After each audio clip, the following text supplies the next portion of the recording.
मैथिली दुल्हन। इसके मनमोहक गीत जरूर सुने।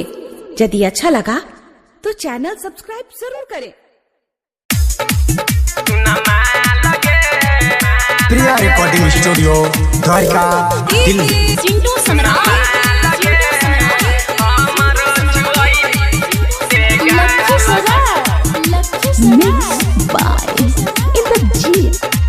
हेगे 16 के जवानी चतोहार, हेगे 16 के जवानी चतोहार, किया करबै चाबा लगे सुनमा लगे सुन जान गे हमरो छुई दे गोरे गा लगे सुनमा लगे हमरो छुई दे गोरे गा लगे। हेगे 16 के जवानी चतोहार, हेगे 16 के जवानी चतोहार, किया करबै चाबा लगे सुनमा लगे सुन जान गे हमरो छुई दे गोरे गा लगे सुनमा लगे हमरो छुई दे गोरे गा लगे।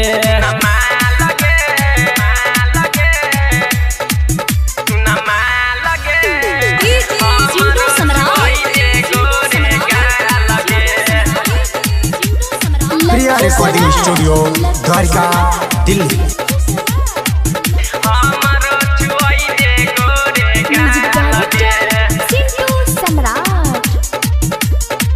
रोज रोज जाई छी लहरी के भीतरी के नहीं जानै छोगे चौरी छी तू छिहत्तरी ये छौरी रोज रोज जाई छी लहरी के भीतरी के नहीं जानै छोगे चौरी छी तू छिहत्तरी।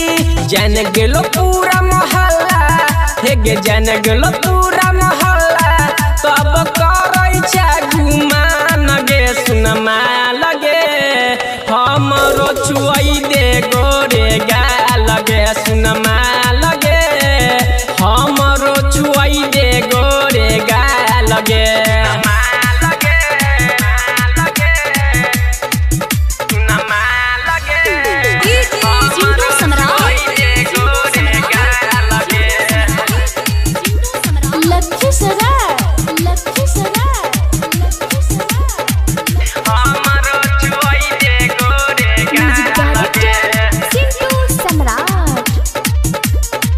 ससुरा के माजा छौरी नैहरे में मारै छै, बुझ जे तो भतरा तोहर एना किया करै छै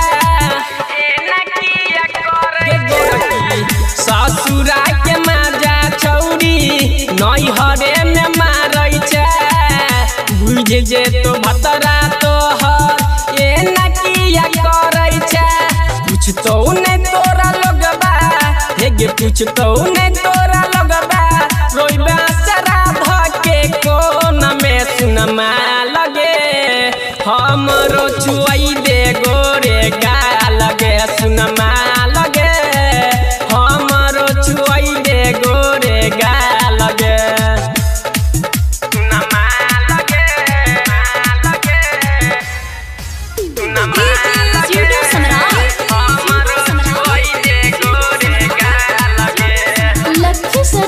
प्रिया रिकॉर्डिंग स्टूडियो द्वारका दिल्ली।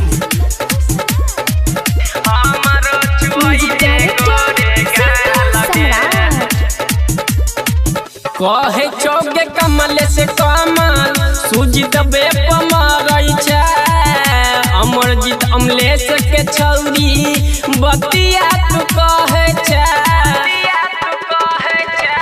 छौरी कहे चौगे कमल से कमल मिथलेश पमरै छै, राजन पप्पू के छौरी बतिया तू कहे छै। हेगे छोड़तो ने तोरा विवेक, हेगे छोड़तो ने तोरा संगीत, तोरा लगे जतो आहार में सुनमा लगे हमरो छुई दे गोरे गा लगे सुनमा